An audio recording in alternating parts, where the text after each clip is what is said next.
सतगुरु सतनाम तुम्हें भूला ओ परनाम। सतगुरु सतनाम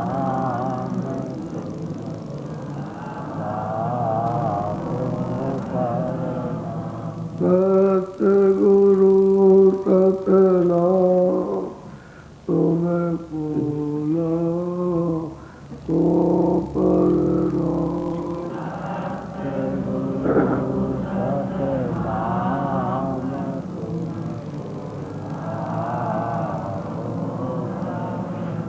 कोटिन सूरज चाँद सितारे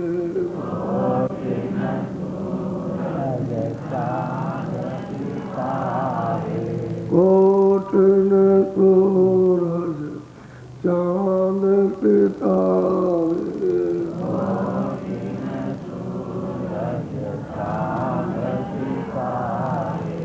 रोम रोम में करे उजारे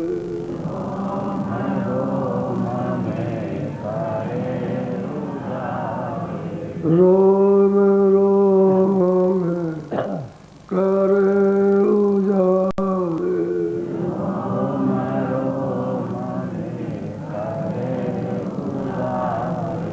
सत्य पुरुष करता तुम भोला ओ परनाम।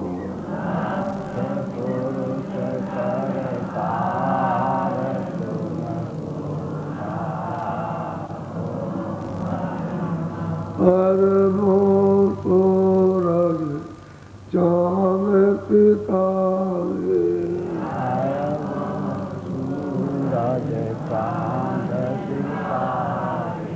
हर मोर सूरज चाँद सितारे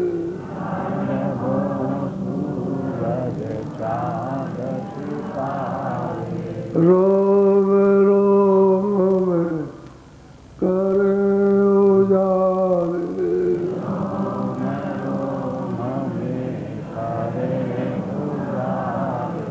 रोम रोम में करे उजारे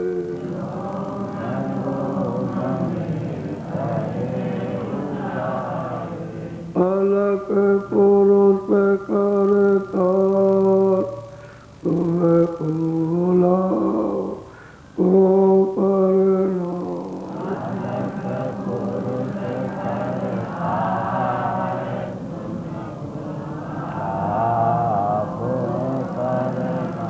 खर मोर सूरज चाँद सितारे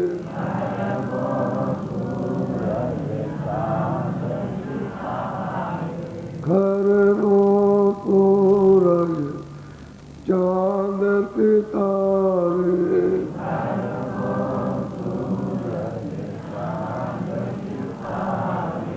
रोम रोम में करे उजारे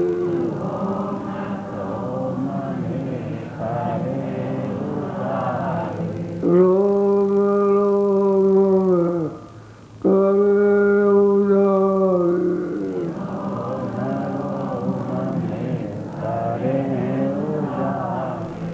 अगम पुरुष करता तुम्हें भूला ओ परनाम।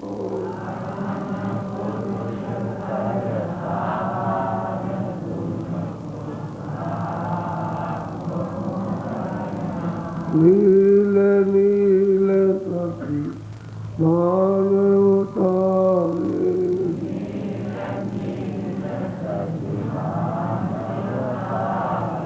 नील नील सखी मान उतारे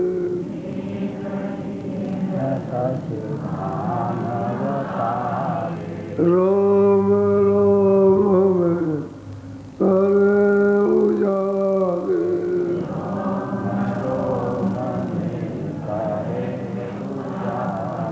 रोम रोम करे उजाले,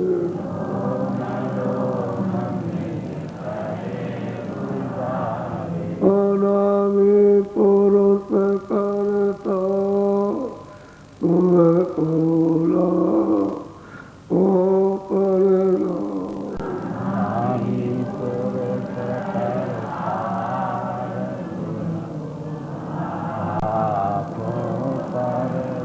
अनामी पुरुष करता तुम्हें कोला ओ करना,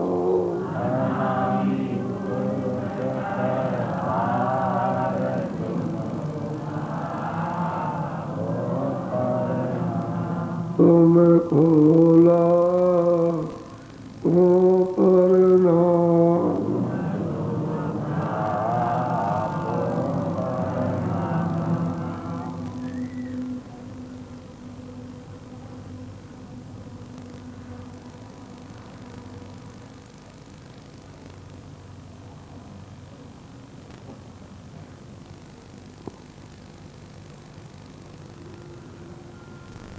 उन देशों की जो महिमा है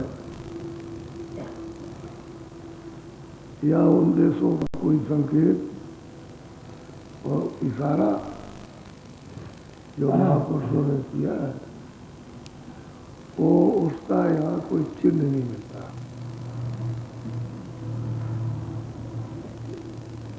यही के इशारे जो यहाँ है उसी को देकर के समझाया जा सकता, क्योंकि वहाँ की चीज वो लुप्त हो गई और यहाँ पर जो है वो सुनत है। जो वहाँ से आई है वो तो सुनत है और शरीरों में जज्ब हो गई, फूलों में बंद होते होते अपना अस्तित्व उसका खत्म हो गया। अपनी पहचान, अपनी जानकारी अपने आप अब वो सूरत नहीं कर सकती है, तो उसका अंश तो यहाँ है लेकिन अंश वो खोलों में लय हो गया। मिट्टी का ढेला मिट्टी में फेंका जाए तो उसी का रूप हो जाता है, ऐसे ही सभी सूरतों का यह हाल हो गया। और ऊपर से जो नीचे उतार के मंडलों में जो सत्पुरुष ने सबको बैठाया, उतना ही उनमें भी विरोधी आ गई, उनका भी प्रकाश घट गया, उनका भी उतना ज्ञान नहीं रहा जो सतलोक में था। ऐसे ही और नीचे उतारा तो उनका और प्रकाश बन हो गया। जैसे पार ब्रह्म को 10वें द्वार में बैठाया तो उसका प्रकाश भी कम हो गया, बोल भी कम हो गया, और ज्ञान भी कम है और शक्ति भी कम है। और त्रिकुटी में ब्रह्म को बैठाया, उनका उससे भी कम है, प्रकाश भी कम है, शब्द भी कम है और ज्ञान भी कम है, शक्ति भी कम है। ऐसे ही शायद जल कमल में ईश्वर को खुदा को बैठा दिया, उनका भी ऐसे।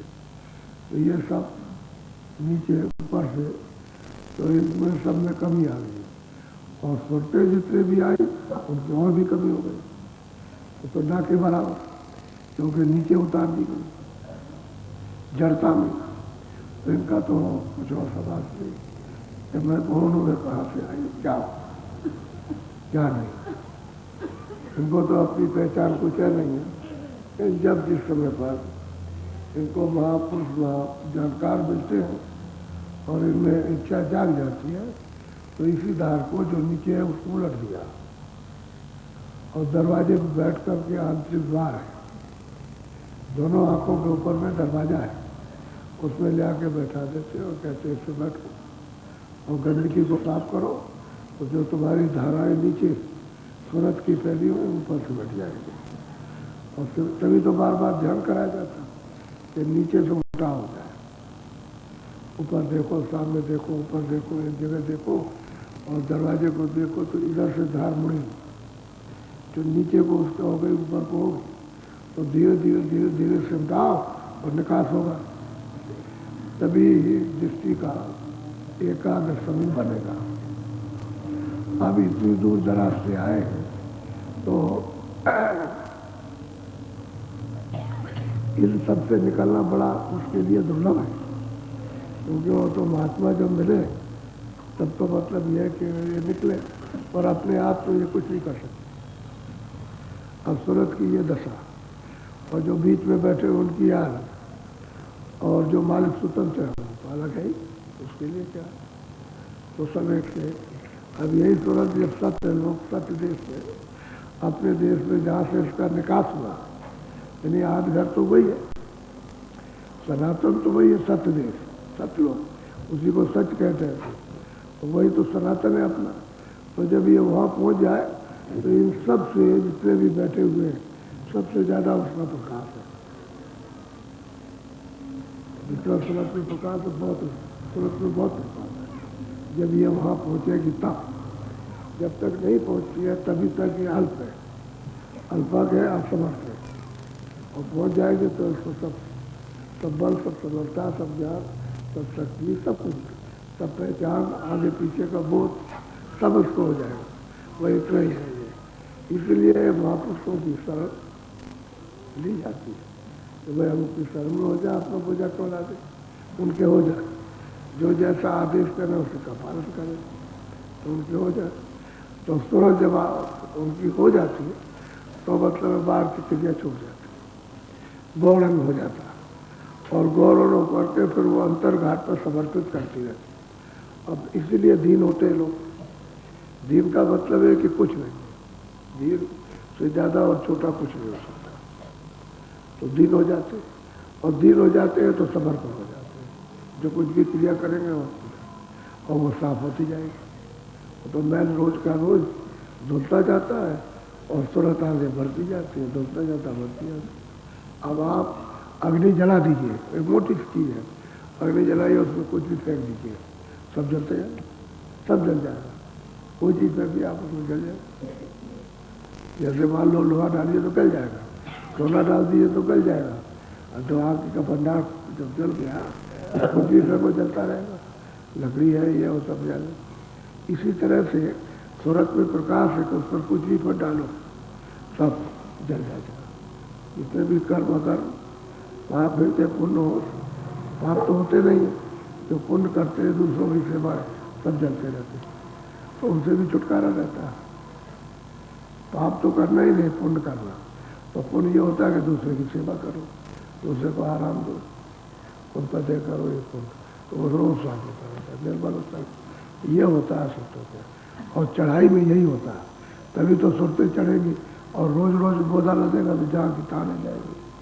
तो इतनी प्रचंड अग्नि जलती है जहाँ रुकी कि उसमें कोई चीज़ रुक नहीं सकती, कोई ठहरी, कोई बैल उसके सामने आ ही नहीं सकता, जो भी आएगा सब चल जाएगा। ये है कि दबे हुए जले हुए गर्म तवे पर पानी को डालो तो सुन हो जाएगा, लेकिन उसको ठहर नहीं सकता, तब से मतलब खत्म हो जाएगा। ऐसे ही रहती, कोई चीज़ उस पर डालिए तो साफ जल जाती है, यानी जल जाती है तुरंत उसका राख हो जाएगी, पता ही नहीं चलेगा कहाँ चली गई।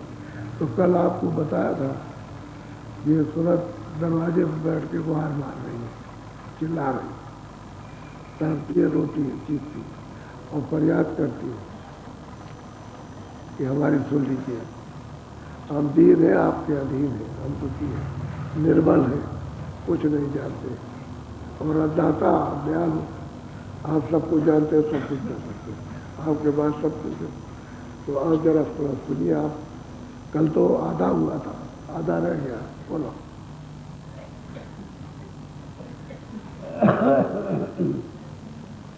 एक काहू सीख मान बन की तू छोड़ ठान, घोरों की गाते अगम जाने सब शब्द भेद ले पहचान, तेरी बुद्धि है अजान, काम क्रोध त्यागिए। अब ये है, अब सबसे बड़ी बात तो ये है कि वह जाने, कुछ नहीं जानती और आप समर्थ हैं।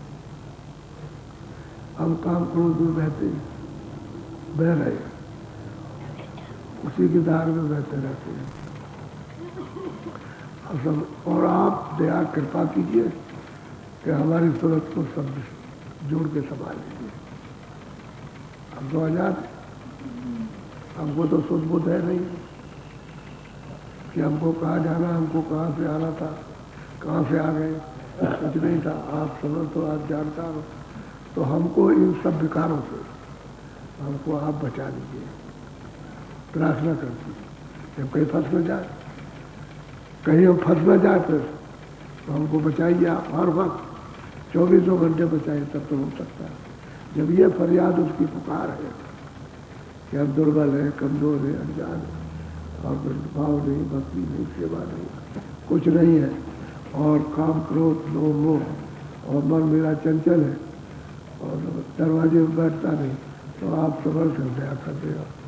तो दया की भी बोलो। सत्संग की कदर जान, नर शरीर दुर्लभ मान, नाम रस करो पान, गुरु स्वरूप धरो ध्यान, इंद्री मन कसोआ, परखे परखे चालिए। अब ये कहते हैं कि भाई सत्संग की कदर करो, सत्संग मुख्य चीज है। अगर उसकी कदर नहीं करोगे, उससे प्रेम सत्संग से नहीं करोगे, तो आपने वचन के, क्योंकि जो वचन उधर ले जाने के, उनकी तो कदर करो कि हमको अगूर दें, और फिर यह है कि उनसे भेद लो, और भेद लेकर के फिर भजन करो, जो जुक्ति बताया उसको। और जिन जिन के लिए कहे कि इनका नाम लो, इनके रूप का ध्यान करो, तो वो अपने को कर लो। और फिर ये गुरु स्वरूप का ध्यान, क्योंकि गुरु इधर भी और बीच में भी, उधर भी मिलेंगे, इधर भी मिलेंगे, और जब घाट के ऊपर चलोगे तो उधर भी मिलेंगे, और उधर पुल पार भी मिलेंगे। जब तीनों पर पार जाओ तब भी, और फिर उसके बाद उधर मिलेंगे आप, तो वो सब जगह। और जब पहुंच जाओगे अपने आखिरी मंजिल पर घर में, तो वहाँ भी मिलेंगे। तो कहते हैं भाई गुरु स्वरूप का ध्यान करो। तो पहले तो हमको मालूम नहीं कि कैसे ध्यान होता, तो बाहर से करो, तो अंदर धसा देंगे। यदि गुरु से प्रेम करोगे, उनको याद करोगे, तुमको याद करेंगे, मोटी बात है। अभी किसी से प्रेम होता है तो आप उसको याद करते हो, आपको याद करते हो, एक दूसरे को याद करते हैं, प्रेम तो उसी का है। तो गुरु आपको याद करते हैं, आप गुरु को याद करते हैं, वो प्रेमी को याद करते हैं, गुरु को याद करता है। लेकिन गुरु स्वरूप का ध्यान करो, और इंद्रियों के घाट पर परख परख करके कहीं चलो। ये ऐसा न हो गया कि इंद्रियों घाट में बह जाए। बहुमत इसी को कहते हैं निराकरण, कि परखते रहो कि हम किधर जा रहे हैं, किस घाट पर काम उठ रहा, किस घाट पर क्रोध उठ रहा, किस घाट पर लोभ है, किस घाट पर मोह है, किस घाट पर है। परख परख करके कदम रखो, और कितनी काम की जरूरत है, कितनी क्रोध की जरूरत, कितने लोभ की जरूरत, कितने मोह की जरूरत, कितने अहंकार की जरूरत, यानी कितना परखोगे और परख के चलोगे तब तो निकल चलोगे। परख पढ़ के चल रहे, तो कहते हैं भाई शब्द का जो भेद दिया उस सबसे जोड़ो। गुरु स्वरूप का ध्यान बताया, गुरु स्वरूप का ध्यान करो, और अस्थानी स्वरूप का ध्यान बताया, अस्थानी करो, और सबका। तो सबका करना है, तभी जाना है, क्योंकि मदद तो सबकी लेनी। जिसके देश में रहोगे तो उसका भी तो ध्यान करना है। तो 3 लोग का मालिक है, उसने ये सब बताया, और आपको ये शरीर दिया, और उसी का दिया हुआ सामान इसकी रक्षा के लिए आप इस्तेमाल करते हो, काम पे लेते हो, इसलिए दिया। तो आप उसका भी ध्यान कीजिए, आपको विघ्न बाधा नहीं पहुँचाए, क्योंकि पेड़ पे रहते हो, उसके कानून पे रहते हो। उसके कानून का उल्लंघन करोगे तो हमारे लिए मुश्किल हो जाएगा। तो जब उसका ध्यान करोगे, नाम लोगे, तो खुश हो जाएगा, तो आपको जल्दी अपने देश से निकलने का रास्ता दे देगा, बाधा नहीं पहुंचाएगा। इसलिए सबका ध्यान, ईश्वर का भी ध्यान, ब्रह्म का भी ध्यान, परब्रह्म का भी ध्यान, महाकाल पुरुष का भी ध्यान, सबका। और यहाँ जो आते हैं उनका भी ध्यान, क्योंकि उनके बगैर ध्यान के किए हुए वो रास्ता नहीं देंगे। बगैर उससे प्रेम किए हुआ रास्ता नहीं मिलेगा। जो वो जानेंगे भाई ये तो मतलब सत्संग वचन की ये तो कदर करता नहीं है, तो उसको मालूम है उसका तो इसको जरा भी बोध और विवेक नहीं है, तो कहेगा ना भजन क्या करेगा, ये रास्ते पर क्या चलेगा, कुछ भी चलेगा। जब वो समझ लेंगे सत्संग से नहीं अब ये भजन करेगा तब ये गोपनीय भेद खोलते हैं अंदर का, तो पहले इसी का ध्यान कराते कि तुम ईश्वर का पहले ध्यान करो, पहले सबसे पहले ये दरवाजा है, यहाँ से बैठो, उसका ध्यान भी करो, नाम भी लो और उसकी आवाज़ भी सुनो। तो उसकी आवाज़ घंटे संग की है, इसलिए घंटे संग का सब जगह निशान है। मस्जिद में भी निशान है, मस्जिद में भी है और मंदिर में भी है, घंटा सब जगह बजता, सब जगह बजता घंटा, ये उसी का निशान है।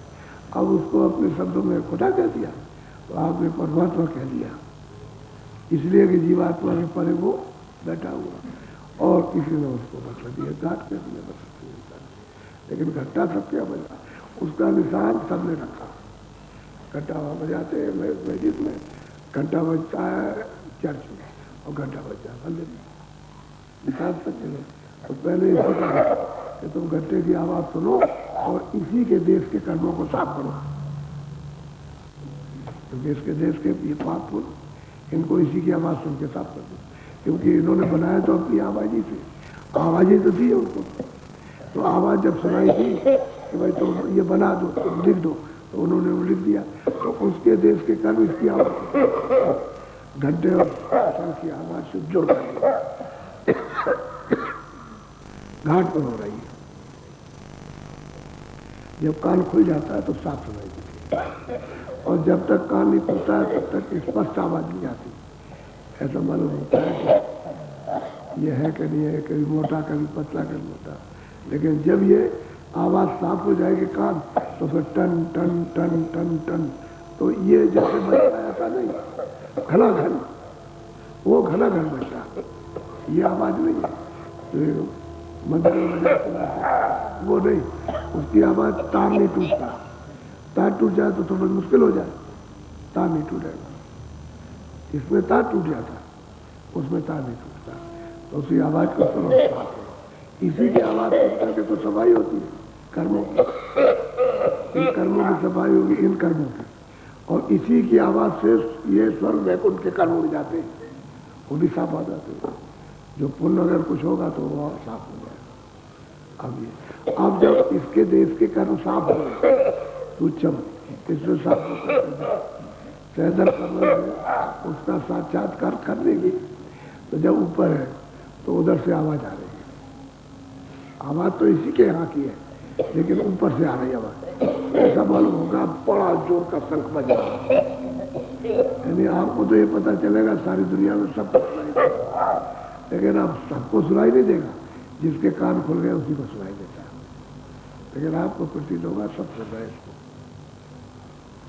तो उसके पास कान नहीं है, जब अंदर के कानों पर मैल जमा तो सुनाई देगा, और ऊपर से आ रही है मतलब है कि गर्जन आ रही है, जब उसको सुनेगा तो कारण कर्मों को साफ करेगा, जब तक वो कारण कर्म साफ नहीं होंगे तब तक छुटकारा नहीं हो सकता। तो चारों कर्म अलग अलग अपने अपने देश में उस तत्व में जमा रहते हैं, जबकि स्वतंत्रता से जाती है उस तत्व में तो उसका फल भुगती है और फिर वहीं से उतार दी जाएगी नीचे, इस तरह से तो यहाँ के कर्म भी कट जाएंगे, सब कर्म कटेंगे, स्वतंत्र आगे तो कट जाएंगे, और जब परे जाएंगे तो उस पर तत्व की रोक टोक नहीं है, तत्व की वहाँ रोक टोक नहीं रहती, बस इतना ही रहता है कि शब्द की है तो शब्द, लेकिन शब्द में बड़ा शब्द छोटा शब्द, तो कई प्रकार के शब्द, छोटा तो छोटा बहुत छोटा, इनसे सबसे तो ज़्यादा है आवाज़,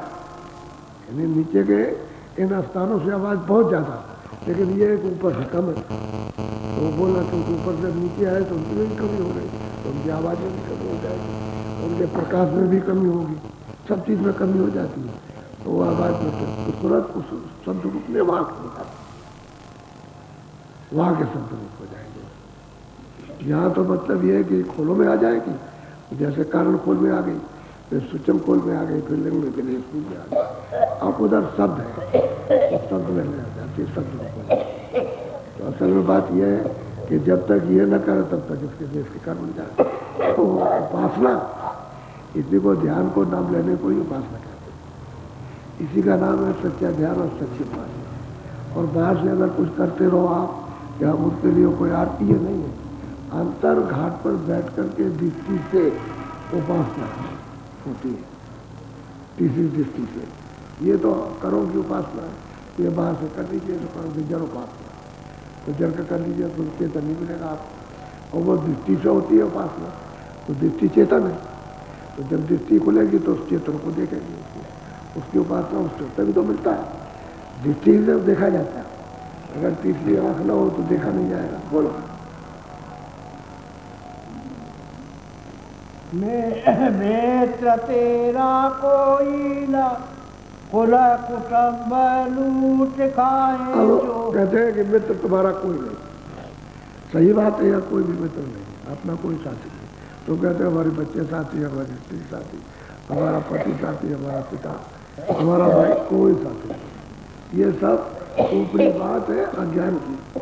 साथी या कोई नहीं, या कोई। और कुटुंब परिवार लूट खाए, कहते हैं तेरी अनमोल श्वासों को ये सब इसमें खत्म कर रहे, ये करो वो करो, ये सब काम, और फिर लेते रहते हैं उससे, तो श्वासों को लूट रहे। तो कहते हैं कि तो लूट खाएंगे। तेरा एक भी श्वास किसी अच्छे में सुमरन ध्यान भजन में नहीं जाएगा, इसी काम में नहीं कर जाएगा। और आखिर में जवाब देते, आखिर में तेरा कोई कुछ नहीं करेगा, तेरा कोई साथ नहीं देगा, तेरी कोई मदद नहीं करेगा। क्योंकि आप देख लो, जब मृत्यु होने जब समय आता है तो सब खड़े हो जाते हैं, अरे क्या हो, अब वो करे क्या? तो डॉक्टर बुलाते हैं, तो डॉक्टर क्या करें? अरे जो आपकी हालत हुई डॉक्टर की हालत है। डॉक्टर तो शरीर की देख सकता है, लेकिन कहते हैं कि भाई जब इसमें कोई है ही नहीं तो हम दवा किस पर दें? इसमें तो गर्मी खत्म हो गई, कहते हैं कि ठंडी आ गई। तो ढुकुर ढुकुर ढुकुर ढुकुर, यहाँ गले में ढुकुर ढुकुर ढुकुर ढुकुर, जरा इधर तो बंद हो गया, यहाँ होता रहता। और उसको इस खिंचाव में, इसमें जबरदस्ती खिंचाव में उसे खुशी नहीं कि आप क्या कह रहे हो, कौन खड़ा है, कौन क्या बोल रहा, न सुनना, न बोलना, न देखना, न समय, कुछ नहीं। वो रुको रुको, अब इधर से तो सब ठीक गया। और डॉक्टर ने कहा अब कुछ नहीं, अब इसको तो कोई दवा कर नहीं करेगी। अब सब खड़े हो गए, सबके सब, किसी का कल काम। अब बताइए क्या साथ देंगे आप? तकलीफ तो उसको दें क्या, जो लिखने में नहीं आ सकती, जलने की तकलीफ, मरने की, जो कहा नहीं जा सकती, इतनी तकलीफ। तो ही कहते हैं कि भाई कुटुंब परिवार तुम्हारे मतलब अनमोल धन को लूट खाएंगे। अनमोल धन श्वास है, सोना चांदी नहीं, हीरे जवाहरात नहीं है, लेकिन अनमोल श्वास है कि तुम हमें इसमें लगा दिया था। और तुम कहते हो मेरे मित्र हैं, मेरे साथ में, मैं इनके साथ जाऊँगा, ये मेरे साथ जाएंगे, न तो इनके साथ आए और न इनके साथ जाओ। होशियार रहो, मित्रता करो, होशियारी से करो कि ठीक है। हमारे मित्र दो दोस्त थे, मुसलमान थे, दोनों आपस में दोस्त थे, तो आपस में हमेशा पास रहते थे। कोई ऐसा हो गया होगा, एक दोस्त के पास जमीन कम थी, तो उसने कहीं किसी गाँव में जमीन ले ली, तो अब दूर हो गए। अब वो कभी मतलब साल में, कभी 2 साल में गए, तो फिर एक दूसरा किसी के यहाँ गया नहीं, तो उनको बहुत दिन गुजर गए, 10-20 साल हो गए। कह लगे भाई हमारे ऊपर मुसीबत आई है, चलो अपने दोस्त के यहाँ चले। तो वहाँ गया उसका, तो दोस्त बोला तो वाले कब सुनाओ, वाले कब सुनाओ। कह लगे देखो भाई ये रखा है हुक्का, ये हुक्का रखा। उसने कहा वालेकुम सलाम, तो ये नहीं कहा सलाम वालेकुम, ये नहीं कहा वालेकुम सलाम। तो कह लगे ये रखा हुक्का, कह लगे मतलब कि अपना अपना भरो, अपना अपना पियो। कह लगे बच्चे राजी खुश के राजी खुश रहे, तुम्हारी जाने मर जाओ, तुम्हारी जाने करो, तो कौन किसका? अरे सलाम वालेकुम, और कुछ नहीं, ये हुक्का रखा, अपना भरो, अपना पियो। पहले यह था कि बहुत पहुँच जाए, गाँव में हुक्का रखते थे, सब काम छोड़ करके बस हुक्का ले आंसू ले आए, हुक्का रखा पिलाए, ये उनका आदत था। वो कोई वो नहीं हुक्का पिलाते थे, यही उनका रास्ता था। तो पहले ऐसे ही था, कहते अपना अपना भरो, अपना पियो। तो मैं क्या मतलब इससे कि दोस्त हो क्या मतलब है कि नहीं हो। तो वही है कि कुटुंब परिवार जवाब दे जाएगा।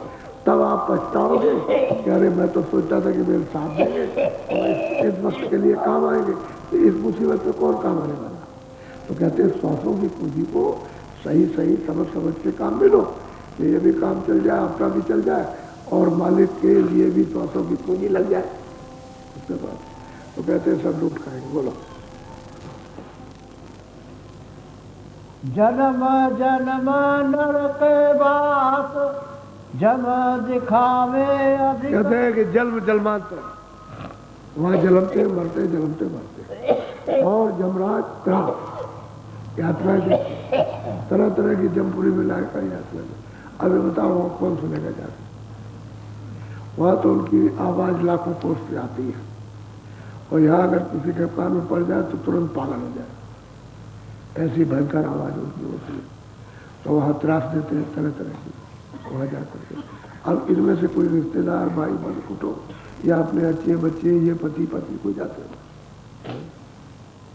कहते हैं जन्म जन्म, यदि कि जन्म में चलो जब अभी मरेंगे फिर वही जाओ, और फिर मरेंगे तो जब देते नाना प्रकार की तरह से। अब ये चेतता तो है नहीं, इसी में पड़ा हुआ ये मेरे मेरे मैं इनका बस यही चिल्लाता है। अनुभव श्वासों की जो अमूल्य चीज, सोने चांदी से चीज नहीं खरीदी जाती वो आपके पास, और वो है श्वास है जो नाक मुंह से निकलती है, तो आपने बेकार बहा दिया। अब वो किस काम आएगा। वही महापुरुष कहते हैं पुकारने वाली सूरत जो देखती है वो कहती है कि बचाइए, चिल्लाती है कि बचाइए। अब वो चिल्ला देख रही है, अब वो तो लिए जा रहे हैं, वो बता रहे कि भाई ये कैसा कर। बोलो। एक नमक की डली दिया भाई।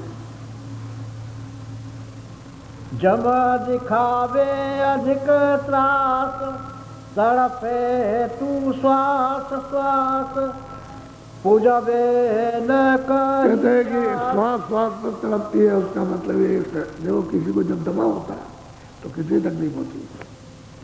दवा वाले भी जिसकी दवा होता है करता तो उसकी तकलीफ को आप भी पहचान सकते हैं, तो कितना दुख होगा।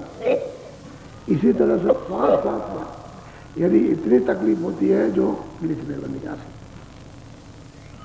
वो तड़पता क्या कर सकता है। अब कर्म जो उसने किए हैं उसको भोगना है, कि वो तो भोग यो नहीं है। अब मनुष्य जो आपको बना कर देंगे और अब उसमें ये दशा हो रही। अब सूरत उसको देख रही, चिल्ला रही, देखती जाती है, चढ़ाते जाती है। ऐसा नहीं है कि जो कुछ उसने ऐसे ज्ञान किया, पुकार की उसने पूरी पुकार लगाई और जब देखा तो चिल्ला रही है। ये क्या होगा। बोलो। जाक भोग छोड़ता सबसे तू हो। कहते हैं भाई जगत का जितने भी भोग है वो धीरे धीरे उसकी चाह कम करो। ये नहीं कहा कि वो एकदम से छोड़ दो, धीरे यानी अभी जगत की चाह भोग है तो कभी 1 पैसा करोगे, 2 पैसा कम करो, कभी 4 पैसे कम करो, कभी 2 आने कम करो। जगत की चाह, ये चाह जितने भी भोग है ये सब क्षणिक भोग है। अस्थायी आनंद और अस्थायी भोग तो आपको शब्द से मिलेगा। जब सूरत शब्द से जुड़ेगी तभी आपको मिलेगा, वैसे नहीं मिल सकता। भोग तो हुआ असली, यानी भोग हुआ है, शब्द मिले उसमें अमृत मिले पीने को, वो है। तो कहते हैं जगत ये क्षणिक चाह और इसमें तृप्ति होती है। किसी भी इंद्रिय को तृप्ति नहीं होती है। यहाँ से देखो चाहे कान से सुनो चाहे जिम्मा से, किसी इंद्रिय से भी काम करो लेकिन तृप्ति नहीं होती, क्योंकि यहाँ वो चीज है नहीं है।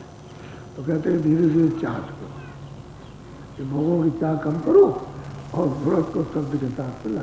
बोलो। संतन को खोज जाए सतगुरु की शरण जैसे जाओ तुम संतों के पास, बचन उनको खोजो, जब वो मिल जाए जब भाई वो मिले तो सतगुरु खोज लो।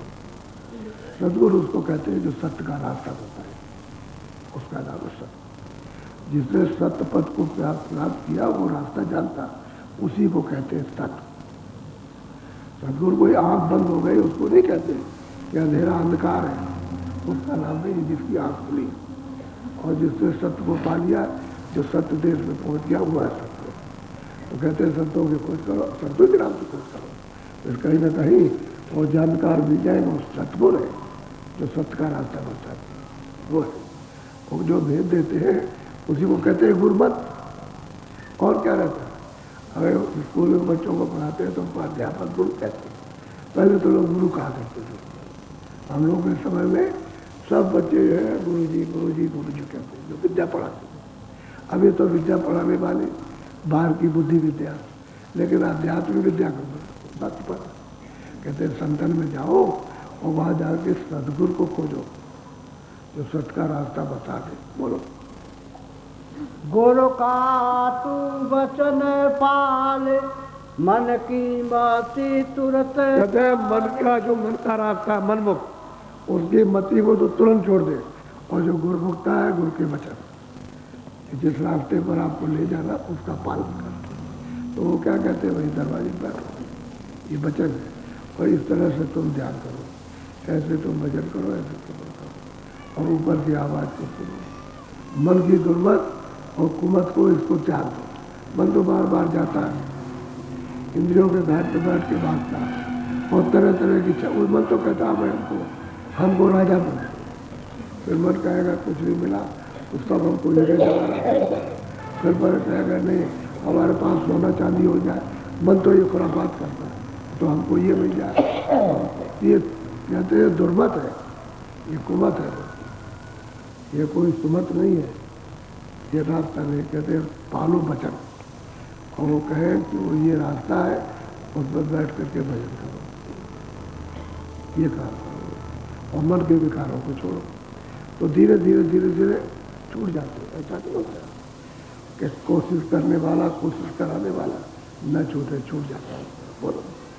हम गए रमेश के गांव, वहाँ दिल्ली के पास है। तो लोग कहते थे बड़ा बदमाश गाँव है, बहुत खराब आदमी है। लोग कहे नहीं चलो चलेंगे वहाँ देखेंगे। तो लोग कहे रहे हैं उसके साथ। लोगों ने कहा तो उसका आगे कहने लगे कोई नहीं वहाँ जा सकता। बहुत कहा उन्होंने कैसा गाँव तो मतलब कहीं नहीं होगा। तो ले गए लोग कीर्तन करने। अब वो इतना प्यार उनको हो गया यहाँ पे, और एक ही बार गया, एक ही बार के प्यार और सत्संग से गाँव बदल गया। अब यह है कि जो और चीज़ें रहती हैं वो धीरे धीरे लगे रहो, धीरे धीरे छूट जाता है, बेकार होता है, छूटता जाता है। लेकिन नहीं, ये मत कहो कि नहीं वो नहीं सुधर सकता, नहीं समझ सकता, ये झूठी बात है। तो जहाँ कहीं भी जाओ लोग सुधर जाते, समझ जाते हैं, अपने आप को समझने लगते हैं कि भाई मेरा काम असली काम क्या है। और धीरे धीरे सत्संग सुनते रहोगे तब आ जाए। सत्संग छूट जाता है तब तो आप मन की दुर्मत में फंस जाओगे, फिर वो विकारों में फंस जाएगा। सत्संग में लगे रहो, जब विकार आने लगा फौरन पहुँच जाओ। सत्संग लोग लो तो तुमको चेतना हो जाएगा, अरे भाई इधर नहीं जाना। और फिर उसके बाद गए तो कभी मौका आया, फिर उसमें कहने लगे, फिर भाग आए, अरे भाई वहाँ के रहे तो भाग आए, तो मतलब फिर जाग जाओ। तो जागते रहो, संभलते रहो, जागते रहो। दुर्मत इसी को कहते हैं कि उसकी चाल ढाल दुर्मत से बचो। ऐसे बचना होता है सत्संग में जाकर के, और सत्संग नहीं मिलेगा तो फिर जाएगा, फिर नहीं निकल सकता। तो बहुत विधि विधान से यानी समझा रहे। बोलो। मन मुख का संग जाल, गुरुमुख की यही चाल। कहते हैं कि मनमुख जो होता है, अगर उसका संग आपने कर लिया और उसके जाल में फंस गए तो फंस गए, फिर नहीं निकल सकते। और गुरुमुख की होते हैं कि वो गुरु को याद, भजन याद कराता है, भजन कराता है कि भाई तुम आए हो ध्यान करने, तो जो तुमको समय मिल गया है काम काज से तो तुम ध्यान करोगे, और किसी काम में बचाओ, ये भजन करो, वो याद कराएगा। यानी गुरु के शब्दों की याद कराएगा, और गुरु ने जो भजन जो रास्ता बताया उसको कहेगा इसको करो, उससे मदद मिलेगी। लेकिन मनमुख लोग तो भजन करता नहीं, वो तो संसार के जाल में फंसा, तो आपको उसी तरह से समझ पा लेगा, बस आप उस जाल में फंस जाए। ये है ये गुरुमुख और मनमुख। जो गुरु की आज्ञा का जो पालन करता, वचन सुनता और भजन करता गुरुमुख, और जो भजन नहीं करता और गुरु के वचनों को नहीं सुनता और समझता है मनमुख हो जाल में फंसा पड़ा। उसको शांति संतोष कैसे मिले? अब इस जंगल में जाते छोड़ करके जाते हैं तो फकीर होके जाते हैं, तो उनको शांति नहीं। फिर आप चारों तरफ से कहते हो महाराज, तो जो देखते हैं कि भाई इसमें तो ये यहाँ आए, उसका तो कारण यही था कि हम तो कुछ नहीं रखे थे, कुछ नहीं था। जब सत्संग किया तो 10 आए 20 आए। शुरू में जब भंडारा हुआ तो हमारे स्वामी जी महाराज के और परिचित के सत्संगी और बाहर के जितने कुल 40 आदमी आए भंडारे गुरु महाराज के वहाँ कृष्णनगर में। तो दूसरी साल में 5 अपने भी लोग रहे और उसके बाद ये जो और बात। अब ऐसे अब आप इतने हो गए, तो अब ये बताओ यहाँ ऐसे पड़े रहोगे और कोई व्यवस्था नहीं होगी तो फिर बताओ कैसे होगा? हमारे लिए तो झोपड़ी ठीक है, हम तो अकेले। जब आप आ जाओ तो आपको भी झोपड़ी चाहिए, इनको भी चाहिए, इनको भी चाहिए। असली चीज़ ये है कि ये सब चीज़ें समझ के देखो। तो जंगल में रहते हैं और जंगल में रहते हैं आबाद हो जाता है। क्यों? वो महात्मा के प्रति उसके पास जाओगे तो आबाद हो जाए। वो तो अकेला है, वो तो बिल्कुल जब अकेला रहेगा तो कोई नहीं। मैं एक दफे गया किसी ऋषि आश्रम, जब गुरु की खोज के पहले, तो हमने कहा भाई शायद वही महात्मा होंगे। तो वहाँ सुचिचर चित्र को अलसुईया के जाने ऊपर जाते हैं तो बहुत दूर पैदल चलना पड़ता है और पहाड़ों की चढ़ाई ऊपर चढ़ करके, और उसके ऊपर में तो ऊपर जाके जमीन है और फिर जंगल ही जंगल है। तो वो चलते गए तो सुचिचर ऋषि आश्रम। अब वो कब का है सुचिचर ऋषि आश्रम? आगे सरगुरु ऋषि आश्रम। तो वहाँ लोगों ने बताया कि चले जाओ 4, यानी यहाँ से 4 पुष्प हो जाएगा। तो वहाँ गए तो जंगल में इधर पहाड़ गिरा, 2 पहाड़ियाँ और बीच में मैदान था। तो उसी मैदान में कहे देखिए ये है सुचिचर ऋषि आश्रम। तो जमीन से पानी बह रहा, नीचे निकल रहा, अपने आप जाता और बह के चला जा रहा। एक झोपड़ी बनी थी वहाँ ऊपर, मचान बना था उस पर। तो हमने कहा ये बहुत अच्छा है, बहुत अच्छा है। तो उस समय पर हम फलार करते थे, ये अनाज खाना छोड़ दिया था कि फलार करें। ऊपर झोपड़ी थी और रात को कोई रहता नहीं था। हमने कहा भाई ये तो बहुत अच्छा है। कुछ नहीं, जो भी कुछ आया था नाम अपना कुछ लेते रहे पूरे वहाँ। अब वहाँ कुछ नहीं है, बस वही झोपड़ी है और 4-5 अमरूद के पेड़ और कोई महात्मा वहाँ आया होगा, रहा होगा, तो उस शकरकंदी लगा गया था। तो हमने कहा ये बहुत अच्छा दिन यहाँ रही है। तो वहाँ रहते हैं जंगल में अकेले। एक आदमी ने देखा कि यहाँ कोई ऊपर रहता है दूर गांव का। तो देखिए उसके नियम को आपको मैं बताता हूँ कि हमसे तो कुछ बोलता नहीं था। एकदम दूध ले आया, तो सामने उसने दूध रख लिया। फिर एक दूसरे दिन आया तो एक हांडी ले आया, उसी लोटे से हांडी ले आया, लोटे से उसने दूध डाल दिया। अच्छा, फिर तीसरे दिन आया और 1:05 पर आता था। हमने सूरज की रोशनी से चिन्ह लगाया शिखर पे कि देखे समय से आता कि नहीं आता। तो 1:05 पहुंचा, उसके पास तो कोई घड़ी नहीं थी। अब आया उसने टांग दिया, हांडी टांग दी, उसमें दूध डाल दिया और उससे टांग देता था। चला गया, हमसे कभी नहीं बोला, उसने कभी नहीं कहा। कभी हमने अमरूद खा लिया, कभी शकरकंदी निकाल करके, कभी कच्ची खा ली, कभी मतलब जंगल था वहाँ तो मतलब लकड़ी ला करके भूज लिया और उसको कह। हम 6 महीने रहे हो अकेले जंगल में। तो सुचिचर ऋषि वहाँ बना कुछ नहीं, कोई मकान नहीं बना। अगर वो लोग कहने लगे कि अगर वो महात्मा चले नहीं जाते तो यहाँ पर मकान बन जाता, क्योंकि उन महात्मा के आने पर लोग यहाँ आने लगे थे। पहले यहाँ कोई नहीं आता, यहाँ गांव के लोग नहीं आते, लेकिन उन महात्मा रहते थे यहाँ।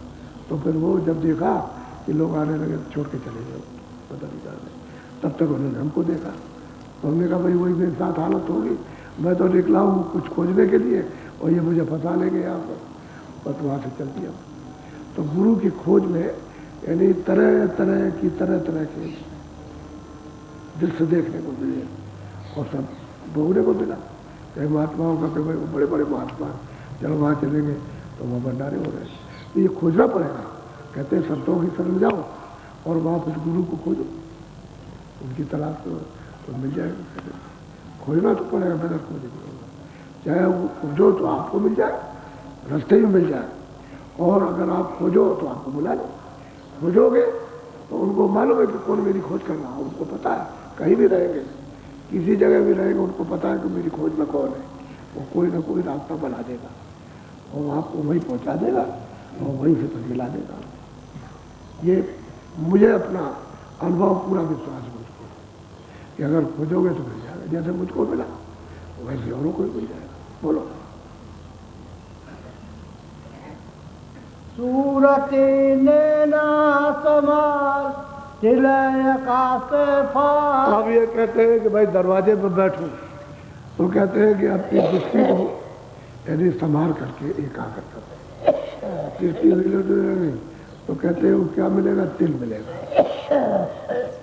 छोटा सा तिल मिलेगा आकाश में, तो वो वही है निशान दरवाजे का। क्योंकि अगर उस निशान पर आप दृष्टि को जमा के रखोगे तो कहते हैं कि दृष्टि को संभाल के रखो, संभाल के ठहरा के।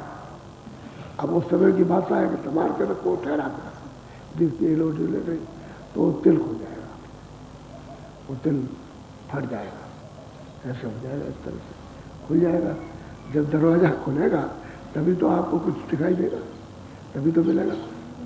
और आकाश ऐसे रहेगा, आप आकाश के अंदर ऐसे घूमते रहोगे ऐसे, तो फिर अंधेरा रहेगा और उसमें कुछ मालूम नहीं रहेगा। इसलिए कहते हैं दृष्टि को संभाल के तिल पर देखो, यदि तिल पर दृष्टि को जमाओ तो दरवाजा हो जाएगा। दरवाजे के अनुसार ही हो, क्योंकि ये दरवाजा है, यहाँ इसको जरा सा खोलो दरवाजा। बोलो।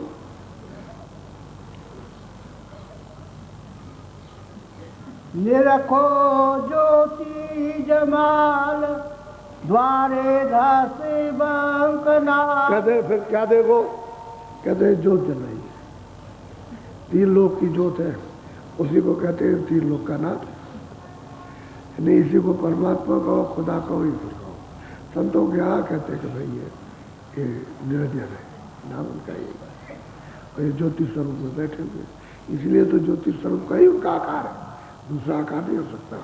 मंदिर में वही आकार बनाते हैं, इनका आकार अलग है और ब्रह्म का आकार अलग है, और पारब्रह्म का अलग निशान है, समझ के सबका अलग अलग है। इनका यही रहेगा, दूसरा निशान कहीं नहीं, ये दूसरा आकार नहीं। अब इसमें ये किसी ने तो साक्षात्कार कर लिया और किसी ने उसकी झलक देखी, तो झलक ही में कुर्बान हो गया। कहते हैं कि इसकी ज्योति देखने से बड़ा मामूली ज्योति तो नहीं है, जो 3 लोक का मालिक है उसकी ज्योति कम नहीं है। कितना उसमें प्रकाश है और कितनी उसमें किरणें हैं, और क्या क्या जुदा जुदा 3 लोगों का अलग अलग ये काम दे रही, वो तो वहाँ दिखाई देता है कि ये किरणें इस लोक का काम देती है, किरणें इस लोक का काम देती है, ये स्वर्ग में तो उनका काम, ये इसका काम, ये मृतलोक का काम दे रही, अलग अलग है, धाराएं हैं। इसलिए वो कहते हैं ज्योति स्वरूप है, बड़ी धाराएं गिनने में नहीं आ सकती। तो ये कहते हैं कि वो दिखाई दे, जब वो देखोगे तब आप ऊपर रास्ते में धसोगे, तो कहते हैं बरकडाल का टेढ़ा रास्ता है। तो जब तिल पर जमाओगे तभी तो अंदर में धसोगे, तिल खुलेगा तब तो आँख खुलेगी, और तिल नहीं खुलेगा तो आँख भी बंद, तीसरी आँख बंद रहेगी। तो कहते हैं दृष्टि को संभाल के तिल पर जमा करके रखो, तब ये काम बंद। बोलो। सोन शिखर चंद्र पेख दसमा द्वार पे। कहते हैं कि भाई सोन चढ़ जाओ, तो 10वें द्वार में जो बैठे हुए हैं कहते हैं अब ये बंकराल के रास्ते में जाओगे तो ऊपर ब्रह्म में जाएगा, उनका साक्षात्कार। ऊपर में जाओगे सुन की तरफ तो फिर उसको देखो, देखना कहते देखना, कि चलो वहाँ देखो चल के, वो 10वां द्वार है, उसी को पारब्रह्म कहते हैं। मुसलमान इनको अल्लाह कहते हैं, और त्रिकुटी में जो बैठे हुए उनको कहते हैं रब, और सैदल कर में बैठे उनको खुदा कहते हैं। अपने यहाँ उनको परमात्मा कहते हैं हिंदी भाषा में, और वो खुदा कहते हैं, और ऊपर वाले को रब कहते हैं, हाँ ब्रह्म कहते हैं। वही इतना ही अंतर है, शब्दों का अंतर है, बात तो एक ही। और वो कहते हैं कि रब है, और ये कहता है तो कहते नहीं मुसलमान के रब की कसम और रब की और रब ये कहता, तो उनको तो पता नहीं किसी की कसम खाओ उससे क्या होने वाला, कुछ नहीं। ऊपर में जाओ तो 10वां द्वार कहते वहाँ चलो, उस पे को देखो चल के अपनी आँख। बोलो। सरबर में मुक्ति रेख किंगरी धोन सुने विशेष। और वो सरवर है बहुत बड़ा तालाब, उसी को मानसरोवर कहते हैं। कहते हैं कि अगर तुझे उस मुक्ति का भेद जानना है तो पहले स्नान कर उस सरवर में। और वहाँ कौन रहते, यानी वो कहते हैं गोस्वामी कि तीर तीर देवों के मंदिर, यानी किनारे किनारे जैसे देवता लोग बसते हैं उसमें। तो कितना बड़ा वो तो सरोवर है। सरोवर कहते हैं तालाब। कहते हैं तू वहाँ चल, तीर देख और तुम स्नान कर, वहाँ नहा। जब वो नहाएगा तभी तेरा हंस रूप निकलेगा, और हंस रूप होगा तो मोती चुनेगा। यह है उसका प्रमाण ही है कि जैसे हंस रूप हुआ उसका तो मोती चुनेगा, मोती चुनता है।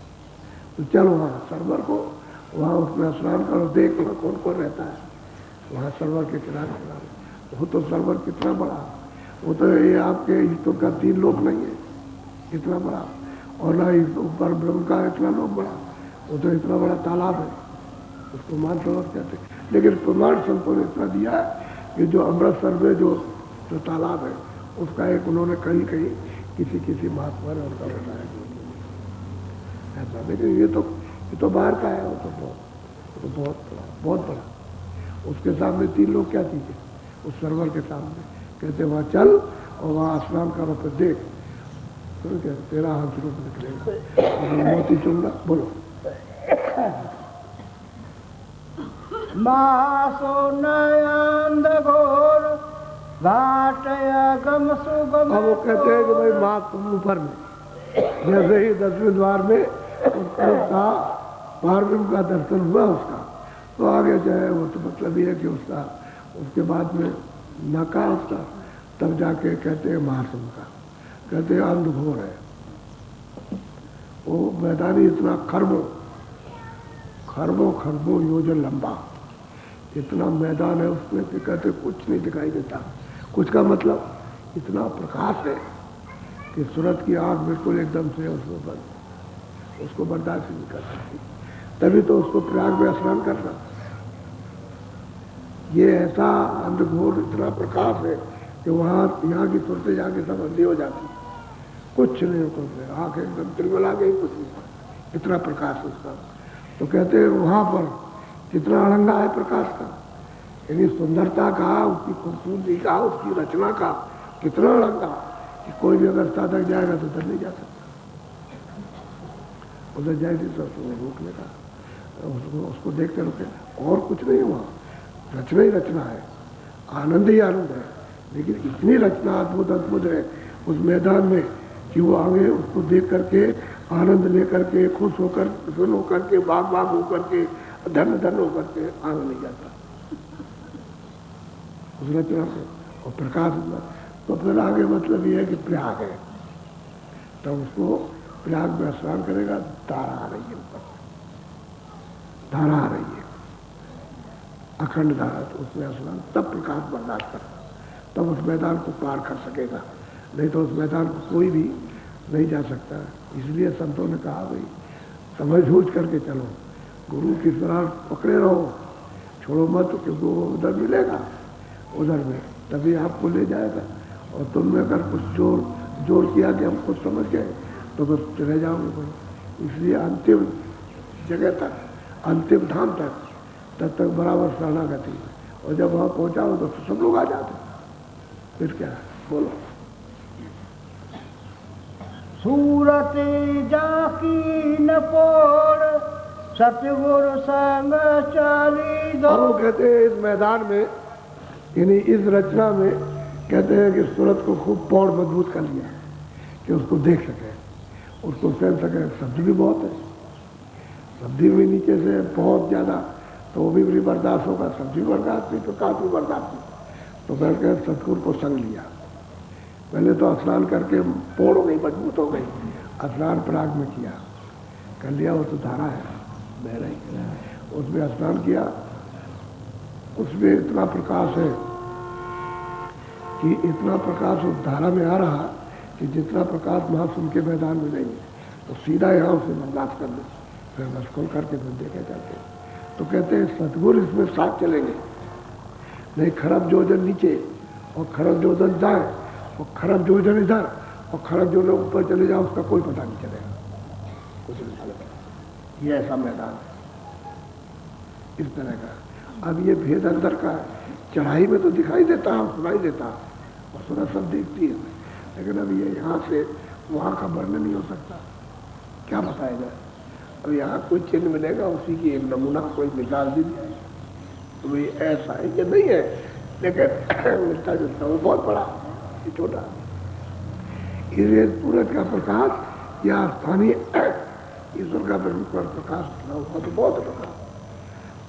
ये मैदान ऐसा कि अंधघोर मैदान है, यानी अंधघोर बिल्कुल। जब तक ये सूरज स्नान न कर ले प्रयाग का, तब तक वो प्रकाश बर्दाश्त नहीं जा सकते, और साथ गुरु जाएंगे तब काम होगा। जब तक साथ खुद में नहीं चलेंगे गुरु तो पार नहीं कर सकेंगे। बोलो आगे की गली लीन धुनय अनंत सागचीन हंस मिले अति प्रवीण। कहते भाई हंस वहाँ अति प्रवीण बहुत ताकतवर था। कहते हैं अनंत धुने, और उसको चीर लिया कि ऊपर की धुन कौन सी है, उसी को पकड़ के तो जाना।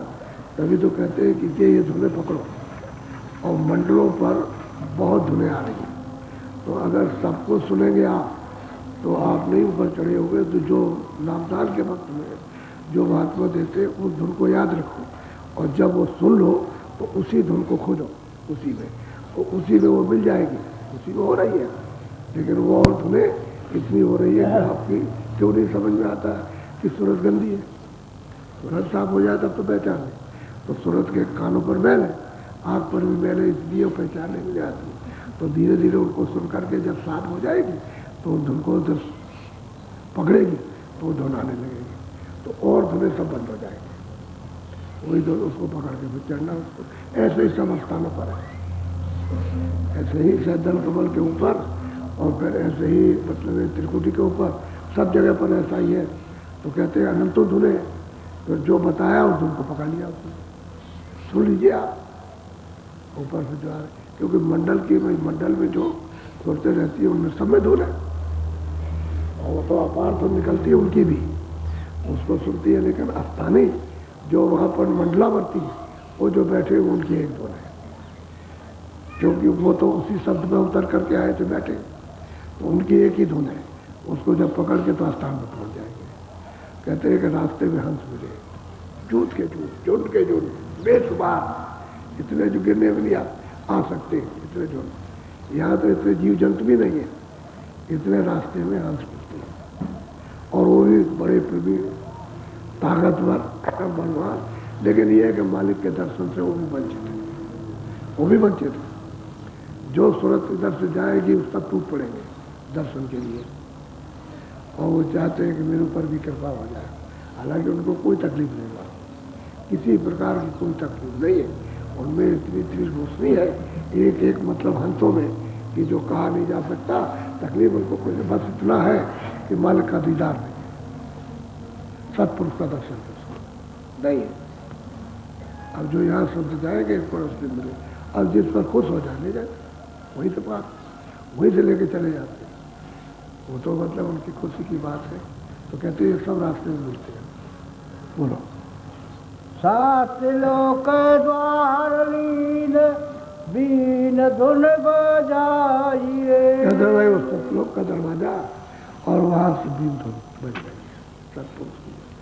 उसको पकड़ा तो सतपुरुष तो मतलब ये कितने शंखों दूर, शंखों योजन दूर, लेकिन ये एक आवाज आ रही दरवाजे पर, उसको पकड़ लीजिए और पकड़ के वहाँ चढ़ने लगी। तो वहाँ कोई जगह खाली है, वहाँ अगर इतनी दूर है तो बीच में कोई खाली नहीं लगा होगा, कुछ सब जर्रे जर्रे में रचना है, उसके कण कण के अंदर रचना है। और उसका अनुमान किया जाए तो एक कण में कितने ब्रह्मांड समाये हुए, और उसकी उपमा नहीं की जा सकती उसी के एक कण में। ऐसा वहाँ का दृश्य है। तो कहते हैं भाई तुम उसको पकड़ो और पहुँचो। अब सूरज द्वार पर पहुँच गई तो सतलोक में तो दाखिल होगी, हो जाएगी। इतना विस्तार सतपुरुष ने यानी नीचे मंडलों का कर दिया और फिर मंडलों पर इनको वहाँ से भेज करके बैठा दिया यहाँ। तो अब ये जी बेचारे वहाँ से तब तो बलवान थे, जब शुरू में आए थे तब तो इनमें पूरी ताकत थी, पूरी शक्ति थी, क्योंकि उसी शक्ति के द्वारा आए वापस हो जाते थे, आते थे वापस चले जाते। अब तो उनके जाने आने में नहीं देर लगती, तो रास्ता तो खुला था कि शब्द को पकड़ के आए तुरंत वापस तो आए फिर गए, समझ गए, उसमें कोई दिक्कत नहीं। अब यहाँ जब इन्होंने फंसा लिया, जब हम नियम बना करके तब फिर रोक टोक हो गई, फिर आप जाओ दिखाओ जल्दी से तुम्हारे पास क्या है सामान, तो वही कर्मों का सामान है और क्या है। तो बस मतलब ये को कहते ये हमारा सामान है, अब आप इसका हमारा दे दो हमको ये सामान, तो आप कैसे दोगे? तो कहेगा कि अच्छा ब्याज लाओ, तो ब्याज आपके पास में तो चलाऊंगा, चलो कमा के दो, ये ब्याज है मूल है, तो दोनों की कमाई करो, तो ये काम करो। अब उसका ये हिसाब हो गया, तलाशी सबकी लेगा, जो उधर जाएगा सबको क्या तुम्हारे पास, तो जब कुछ नहीं होगा तब तो छोड़ देगा, और कुछ निकालेगा चलो हमारा ब्याज दिए और मूल हमारा दिए जाओ, तो यहाँ कमाई कराएगा, 84 में ले जाए कहीं भी ले जाए, उसको कमाएगा और कमा के अपने देश का कर्जा देगा, तब आपको छोड़ेगा, तो ऐसे छोड़ देगा। अब उसको भोगाएगा, वहाँ ले लेगा, तब इस मनुष्य मिल जाएगा, और फिर ला करके और फिर तुम कर्म करोगे, तो फिर वो मांगेगा कि लाओ हमारा हिसाब दो, हमारे देश का क्या है तुम्हारे पास, तो फिर आपको फिर पकड़ेगा, कहने हमारा कर्जा ले लिया आपने, अभी तो दिया था और फिर ले लिया, लाओ हमारा फिर दो, तो फिर वही देते। यही हो रहा है सबका, और आपको किसी को पता नहीं, कोई नहीं जानता। बोलो। वहाँ से फिर चली धपार, अलख लोक जानिहार, अलख पुरुष दर्श पार, अचरज उजार किया जाई, धुन अपाधार ला जाइए। अब वो कहते हैं वही सब लोग तो पहुंच गए, लेकिन वहाँ स्वतंत्रता है, यानी कोई भी ऊपर जा सकता, तो अलग लोग में गए, अलग वहाँ सब देखा, सब कुछ जाना, वहाँ अगम लोग में गई, आगे आना नहीं। उसी को गोस्वामी महाराज कहते हैं अपनी रामायण को, कि हम वहाँ गए तो उसमें क्षय हो गए, यानी सिरा गए।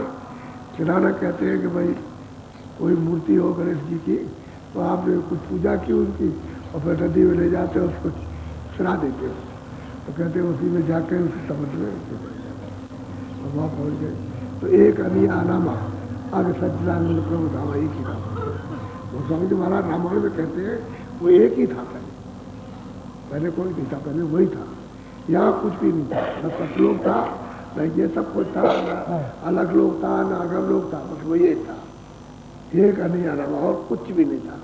वो तो आपके रामायण का भेद नहीं जानो तो उसके लिए कोई क्या करेगा, वो तो भाई महापुरुषों की बात उनकी बनाई है, तो उन्होंने, यहाँ का तो कोई हाल लिखा नहीं है, वो तो जंगल पर्वत बड़े बड़े वन उपवन वो तो ऊपर के लिखे, अब उसकी छाया है तो इसमें भटकते रहो, छाया नहीं, ये तो उसकी ऊपर की छाया है, ये जो भी मसाला है आपको दिखाई देता ये सब उसकी छाया, कोई वो पेड़ पालो आकाश जमीन ये वो कोई सामान है ये बना आदमी ये सब उसकी ये छाया, तो छाया में फंसे रह जाएंगे, लेकिन उधर कुछ और है इधर, तो छाया के लिए दीवाने और पागल, तो कहते हैं भाई फिर वो जा करके फिर वो अनादि पद में पहुँचे, तो पहुँच गए।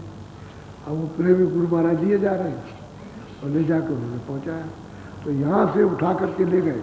अब जब वहाँ पहुँच गया तो यहाँ आने और जाने में क्या देर लगती, छिनाओ छिन जाओ छिनाओ छिनाओ में छिन जा रहे, छिन कहते हैं सबसे छोटा समुद्र, उसी में जाते और आते जाते। तो अब इन भेद को महात्माओं को कौन जान सकता, कोई जानने किसी के पास बुद्धि है, अरे किसी के पास में अकल है तो आप बाहर की चीज जानते हो उसको नहीं जानते, इसलिए कहते हैं तुम सत्संग में दाखिल प्रवेश हो जाओ, बचनों को सुनो तब महात्माओं की फिर कदर होगी कि भाई किसको हमको खोजना है, किसकी हमको तलाश करनी है, तो आप उसकी खोज तलाश उसके पास जाओ तो वो बता देगा रास्ता, फिर मदद तो वो सब करेगा, लेकिन आपको बताएगा भाई ऐसे ऐसे चीजें ऐसे ऐसे चलो ऐसे तो उसके निकलने का साधन बताएगा। जबरदस्ती निकालो ना तो अभी रो पड़ोगे चिल्लाओगे, कह रहे हमको कहाँ खींच रहे हैं, क्या कर रहे हैं। वो नहीं, धीरे धीरे तुम अपनी इच्छा से निकलो, समझ गए, वो जोर नहीं लगाएगा। चलो मैं तुमको इधर कुछ नहीं है, चलो निकलो और इधर चलो, तो इधर तुमको रस मिलेगा। तो समझाते समझाते समझाते तब आकर, तब जब उसको रस मिलने लगता तब अपने आप मिलने लगता है। हमको तो बहुत चीज़ है, ये तो कुछ नहीं था, वही सब कुछ। तो प्रेमी जन मुड़ जाता, फिर सागर में लगता, तब चढ़ाई होती है। इसको पकड़े रहोगे ऐसे कि छूट न जाए कहीं, तो वो तब तक बाधक है।